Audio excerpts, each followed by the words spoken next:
Bom, galera, então, nessa aula a gente vai continuar o assunto de classes. A gente vai falar mais um pouquinho sobre os métodos set, porque antes a gente viu como declarar as classes, como criar os métodos getSet para fornecer acesso às variáveis, mas agora a gente vai discutir um pouquinho do uso dos sets. Então, vocês viram que ficou um pouquinho maior o programa quando eu fiz com classes, quando a gente compara com o uso de structs, né? Antes, a gente simplesmente poderia colocar aqui o ponto, né? Eu colocava o nome da variável da struct, colocaria o ponto e em seguida o nome do atributo. E aí a gente poderia ler e escrever naquela variável. Agora a gente precisa de 4 métodos para leitura para cada variável, né? Ou seja, um método para cada variável, um set, e um método get para cada variável também. Mas qual o ganho de se utilizar dessa forma, ao invés da outra? Então, imagine que eu vou digitar aqui, na verdade eu vou digitar aqui um cadastro, né? Alguém veio digitar aqui o cadastro da pessoa. Então, deixa eu esperar aqui abrir. Pronto, abriu aqui. E essa pessoa, ela não estava muito bem nesse dia e digitou as coisas assim. O nome ela digitou 1, 2, 3. Idade digitou 1000. CPF colocou letras. O endereço colocou números. E veja que o meu programa aceitou. Simplesmente aceitou e não fez nenhum aviso nem nada. Então veja que esse programa não está salvo de erros. Erros de entrada. Porque a gente recebeu o nome e um número, né? Idade 1000. Quem tem a idade 1000 aqui, né? Então, o CPF tem nomes. O endereço tem. O endereço ficou apenas com números, né? Então, a gente pode resolver isso aqui na classe mesmo, nos métodos set. O que é que os métodos set fazem? Eles alteram o valor do atributo da classe, né? Então, é aqui mesmo que a gente vai alterar, vai editar as coisas. Veja que no meu método setNome, eu simplesmente faço a atribuição do que eu recebo para o meu atributo nome, né? Mas eu posso adicionar processos, né, processos de verificação para validar se o valor pode ser declarado como nome, né? Se pode ser armazenado como nome de alguém. Então vamos resolver isso. Veja que eu tenho problemas ao colocar números em nome, um número muito grande em idade, letras em CPF e endereço. Vamos deixar endereço de fora por enquanto, né? Vamos alterar só esses três. Então, para resolver isso, a gente precisa de alguma coisa que verifique se não tem algum número na string nome. Para isso, a gente pode ou fazer aqui mesmo. Então vamos fazer aqui. O que é que a gente pode fazer? Uma uma string, né? A gente pode tratar isso como uma array de caracteres. A string de C++ na verdade é uma classe, mas ela tem recursos que me permitem eu trabalhar como se fosse um array. Então, como eu faço aqui? Posso fazer assim: for int i igual a 0 e for menor do que nome recebido. Como é que eu sei o tamanho da string, né? O número de caracteres? Como a string é uma classe, ela já tem métodos, funções prontas, assim como as funções setGet que a gente criou. Mas ela tem uma função legal que chama size. Size me retorna a quantidade, né? O número de caracteres da string. Então eu posso usar isso aqui no meu for. E aqui a gente coloca o i++. A gente pode pegar o caractere separado dessa forma assim. Nome recebido. E aqui a gente coloca os colchetes, como se fosse um array mesmo. E aqui a gente coloca o i. Dessa forma, a gente está tendo acesso ao caractere, né, o único caractere da string. Então, a gente precisa passar por todos os caracteres da string para verificar se não tem nenhum dígito ali no meio. Né? E com isso, a gente pode fazer... Para isso, a gente pode fazer com uma função chamada isDigit, que já é pronta, né, a função pronta. E ela é chamada assim, isDigit. IsDigit recebe um parâmetro e retorna um booleano indicando se é um dígito ou não. Então, como é que a gente pode se aproveitar dessa lógica aqui? Se if digit retornar true, significa que achou um dígito aqui no meio. Logo, eu posso fazer o seguinte. Eu posso atribuir nome a nome recebido. Né? Opa, vamos colocar aqui um caractere nulo, né? Porque se tem um dígito, então a gente não vai receber o que mandaram para a gente, porque é um número inválido, né? Um valor inválido. Então a gente não recebe nada, um caractere nulo aqui, certo? E depois de receber, depois de atribuir o caractere nulo a nome, a gente pode dar um break aqui para terminar o for, para não ficar procurando um dígito nos outros caracteres. Porque se achou no primeiro, então não preciso procurar nos outros, certo? Aqui eu posso colocar outra chave do for, não é necessário, mas fica mais legível, identificável que isso aqui está dentro do for, né? Certo, então ele vai atribuir isso aqui e vai uh, dar o break quando for verdadeiro. Mas e se for falso? Se a gente terminou o for, a gente termina o for e viu que o nome não tem nenhum dígito nele. Então o que a gente tem que fazer é isso aqui, né? Então a gente pode fazer o seguinte: else if. A gente vai ver uma forma melhor de fazer isso aqui. Mas vamos colocar aqui embaixo. Else if. Se não se. Se a gente terminar o loop, né, tiver no último loop a se fazer e não houve nenhum dígito aqui, né, não teve nenhum dígito, a gente vai atribuir isso aqui, né, o nome que a gente recebeu. Então, se não se e for igual ao nome recebido, ponto, size menos 1. Por que size menos 1? Porque, por exemplo, se tiver 5 caracteres, o for ele vai de 0 até 4. E o último caractere a ser lido vai ser o 4, não o 5, né? Por isso que o menos 1 aqui. Então, i foi igual a isso aqui. Vamos colocar aqui mais perto. Não, deixar assim mesmo. Então, eu faço essa atribuição aqui.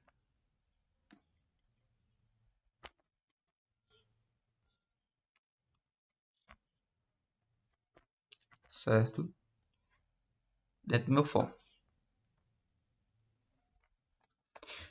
Mas tem um problema aqui, né? Porque, por exemplo, eu vou ficar verificando muitas vezes esse outro if aqui, o else if. Por exemplo, se ele tiver uma string, né? Um nome de 10 caracteres, e ele só tiver um dígito no último caractere, ele vai passar por esse else if aqui pelo menos 9 vezes, né? E aí tem um problema, porque vai ficar pedindo muitas chamadas do if, e não é muito legal. Mas a gente vai ver outra forma melhor depois. A gente vai criar uma função separada para verificar isso. Mas vamos testar isso aqui antes.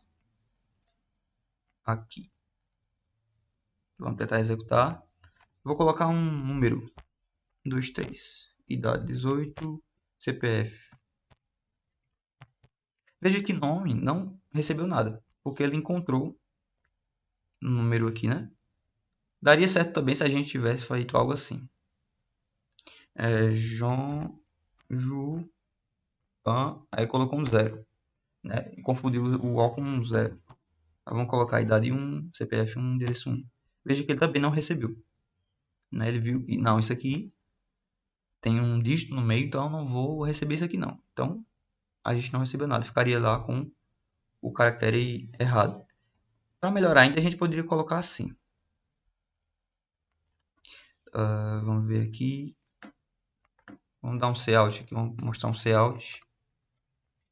Não é muito legal colocar um cout, mas vamos colocar aqui. Nome inválido. Normalmente a gente gosta de separar. É até importante separar os comandos que imprimem. A gente joga tudo lá para main ou para uma função separada e deixa a classe somente com os cálculos e tratamento de caracteres ou strings, por exemplo, né? Mas vamos testar só para ver como fica aqui. Então, deixa eu digitar 1. Veja que ele escreveu aqui nome inválido porque ele encontrou um dígito. Mas a gente vai ter que fazer isso para CPF também, né? Então a gente vai dar um Ctrl C, Ctrl V em CPF, em nome não, né? O que a gente pode fazer? A gente pode separar, colocar uma função única para verificar se tem dígitos ali, né? Ou então criar funções separadas. Então vamos criar aqui na classe mesmo, né, funções para a gente ver se tem um número ou não aqui. Aí vamos pensar aqui. A gente sempre colocou os métodos public, né, e as variáveis private. Esse método que eu vou utilizar para verificar se tem dígito, é legal que eu passe isso para fora, né? Ou seja, deixe ele ser usado na main, por exemplo. É e não. Porque a classe cliente, ela deveria só fornecer coisas relacionadas a cliente, né? Não um processo que verifica caracteres e dígitos numa string. Isso é mais para outro tipo de classe. Então a gente pode fazer o seguinte, a gente pode declarar métodos private também. E aí esses métodos não vão ser acessíveis lá na main. Então a gente faz o seguinte, aqui coloca bool, ele vai retornar true ou false, contém dígitos. Então a gente vai chamar isso aqui, né? Se tiver dígitos ali. Vamos fazer outra. Vamos colocar contém letras.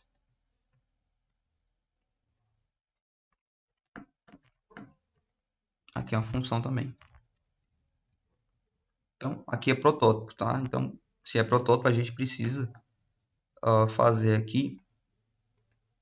Vamos fazer lá embaixo. Como essas duas funções também pertencem à classe, então a gente vai ter que colocar isso aqui, né? O operador de resolução de escopo juntamente com o nome da classe cliente. E qual é a verificação para ver se aqui tem dígitos? É só a gente receber um string, sei lá, colocar aqui palavra ou frase. Porque nome é um conjunto de palavras, né? Então frase, vamos colocar assim mesmo, para tornar bem geral. A gente copia aqui, vamos copiar isso aqui, para a gente fazer alterações. Então a gente fez aqui. Quando as coisas vão começando a ficar grandes, né? Fica mais difícil saber onde as coisas estão. Mas vamos continuar. Então, ao invés de nome recebido aqui vai ser frase. Já que eu estou recebendo aqui, né? Se frase aqui também tiver um dígito, o que a gente vai fazer aqui? A gente vai retornar. O que a função faz? Ela diz se contém dígitos ou não. Então, se contém dígito, que é o que acontece aqui, né? Se aqui retornar true, então eu preciso retornar true aqui. Como eu só tenho um único comando dentro do if, eu posso tirar as chaves para ficar assim. Então, posso apagar aqui e colocar as chaves do meu for, né? Senão não dá problema. Então, eu tenho a parte que verifica. Ele vai verificar cada caractere e vai verificar se esse caractere não é um dígito. Se for dígito, vai dar true aqui. Então, o if vai ser acionado e vai retornar true, saindo da função. Quando a gente encontra o retorno, a gente sai da função. Se ele terminar o for e não tiver encontrado nenhum dígito, né, então esse if não vai ser acionado nenhuma vez. Então a gente vai fazer o que tiver fora do for agora. Como a gente já verificou todos os caracteres, então eu posso simplesmente aqui retornar falso. Porque passei por todos os caracteres e não identifiquei nenhum dígito. Veja que facilitou bastante aqui, né? A gente tirou aquele else if daqui de dentro e colocamos returns aqui. Fica mais fácil a gente fazer em funções separadamente. E para verificar lá, olha como fica legal. Posso apagar isso aqui. Isso aqui. E eu faço. Contém dígito. E chamo nome recebido. Então, se contém dígito,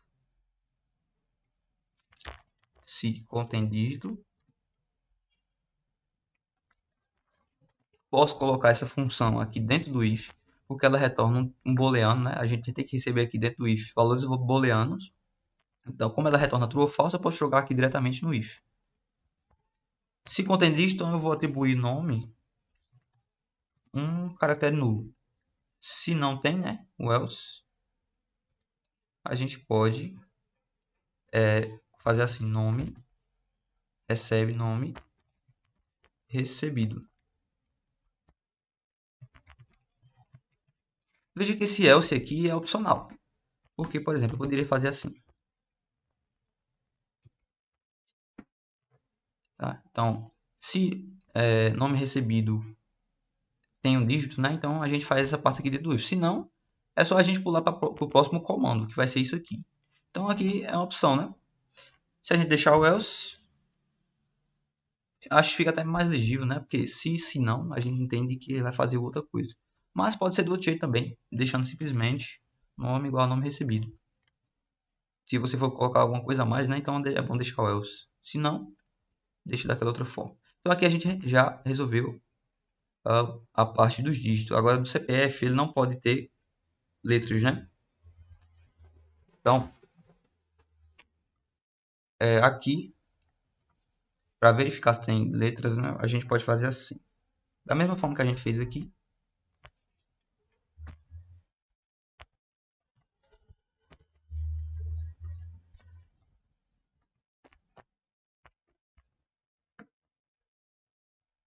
Só ajeitar. Mas o que vai mudar vai ser essa função aqui que vai verificar se tem algum caractere. A gente tem outra função chamada isAlpha. Acho que é assim. IsAlpha. Ele verifica, se eu digitar aqui, será que aparece isAlpha? Pronto, é essa mesma aqui. O dev retornou para a gente uma sugestão, então é essa mesmo. Ele vai verificar se tem alguma letra, ela vai retornar true, né? E é isso que a função deve retornar. Se contém letras, a gente retorna true. Se contém números só, né? Então ela nunca vai ser acionada aqui, só vai ser acionado esse retorno falso aqui embaixo. E é isso que a gente precisa. Mas antes vamos alterar aqui para receber uma string, né? Frase também. Acho que a gente não colocou no protótipo, né? Colocou não, a gente tem que colocar no protótipo também. String, vou colocar só string. Então aqui a gente no CPF pode fazer a mesma coisa. A gente fez ali no nome. Então vamos colocar if contém letras. A gente coloca CPF recebido.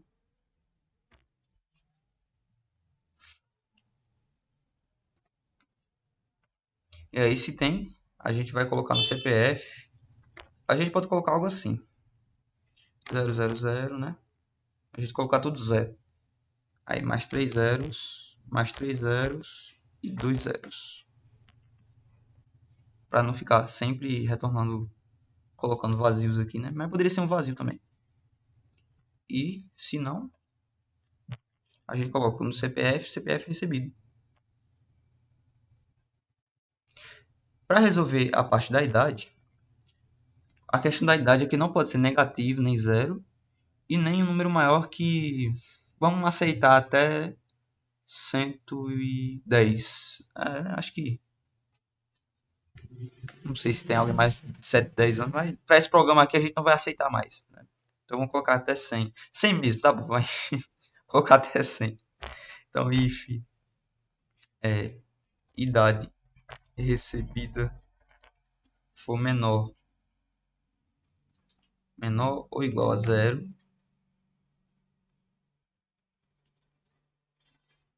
e não, né? Ou idade recebida for maior do que 100, idade não vai receber mais idade recebida, vai receber um... O que é que a gente pode colocar aqui? Vai receber um zero mesmo. Então vamos colocar aqui idade recebe zero. Agora foi estranho, né? Porque a gente não impede receber zero e aqui está verificando zero. Mas a gente pode colocar aqui. Mas quem vai estar lendo vai entender que a gente está deixando entrar zero, né? Então a gente deixa assim mesmo. Porque quem estiver lendo aqui vai ver. Não, ele não aceita 0, só aceita maior do que 0 e menor do que 100. E idade 0 a gente atribui como se tivesse dizendo que na hora de colocar os dados ocorreu algum erro. E é por isso que a gente colocou 0 aqui em idade. Certo? Então vamos colocar um else aqui para se a idade tiver tudo no conforme aqui, né? A gente coloca a que a gente recebeu. CPF e o endereço estão ok. Então a gente colocou validações no set. O que é que houve aqui? Contém dígito. Não foi declarado nesse escopo. Qual foi o nome que a gente colocou aqui? Tem dígitos, né, com S. Por isso que ele disse que não existia essa função. Agora existe. Sim, notem que eu declarei essas funções como private, né? Mas private pode ser acessado por tudo que tiver aqui dentro da classe. Como essas funções pertencem à classe também, logo elas têm acesso às funções private. Então, vamos aqui tentar executar de novo. Nome, vamos colocar tudo errado. 1, 2, 3, idade 1000, CPF ABC, endereço, rua, tal. Então veja, nome não recebeu nada porque a gente não deixou. Idade recebeu 0 porque deu erro, né? Porque a gente colocou 1000. CPF colocou isso aqui e tal. Rua, deu certo aqui, colocou rua tal.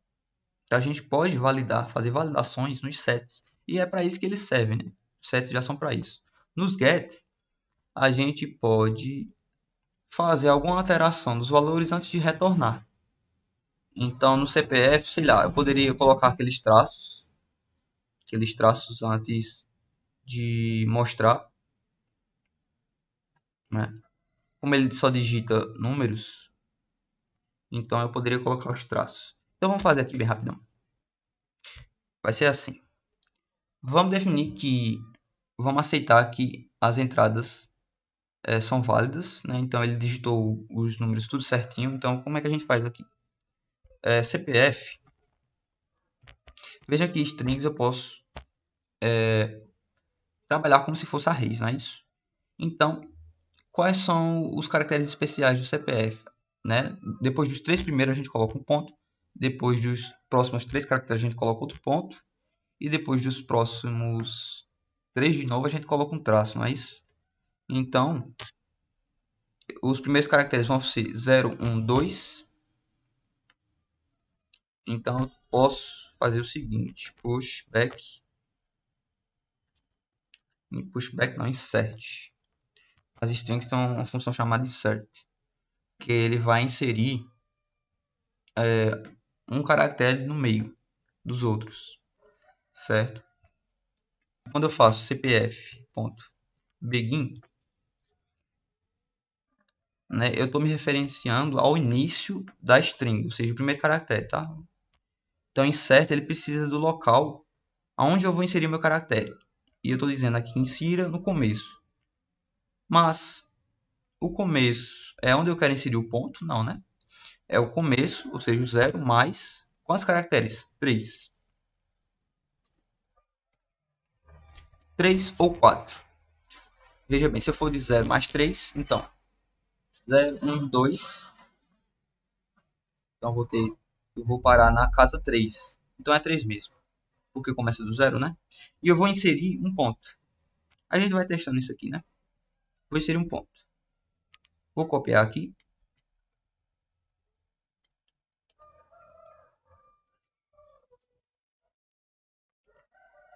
Né? Então, depois vou colocar mais 6.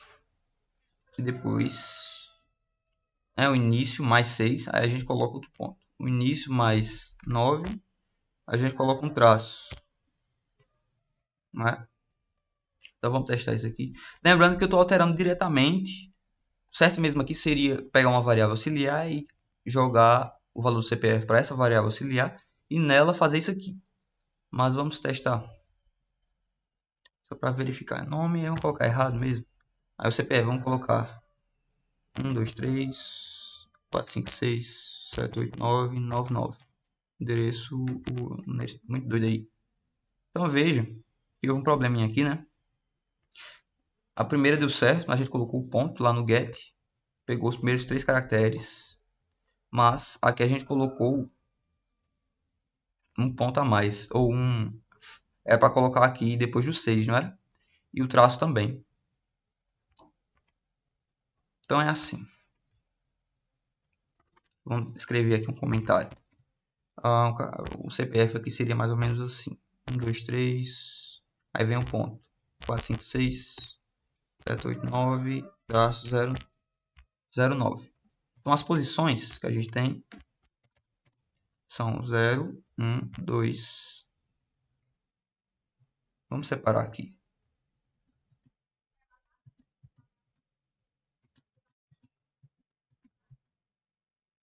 Então 0. Aqui vai ser o 1, o 2, o 3, 4, 5, 6, 7. Opa. 8, 9, 10, 11, 12, 13. Aqui, a partir do 10 ficou meio estranho. Pronto.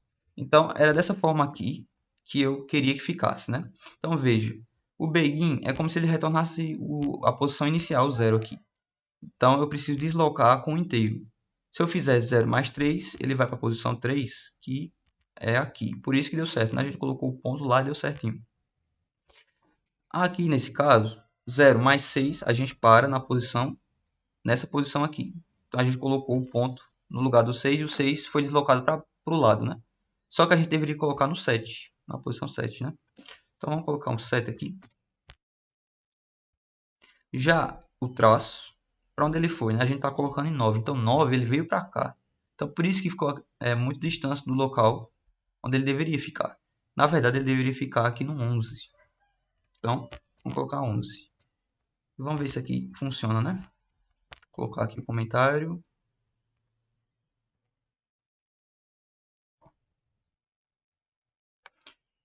Aqui, então vamos testar de novo. 1, 2, 3, 4, 5, 6, 7, 8, 9. 9, 9. Endereço. E veja que agora deu certo aqui, né? 1, 2, 3, ponto. 4, 5, 6, ponto. 7, 8, 9, traço, 9, 9. Então, é para isso que servem os gets e os sets. Os gets você pode formatar a saída, né? O retorno. E os métodos set, a gente pode validar as entradas. Por isso que o uso de classes é muito mais seguro do que o uso de structs. Então, nessa aula já está muito grande, né? A gente termina por aqui. Na próxima aula, a gente vai iniciar o assunto de construtores e destrutores. Então, até a próxima.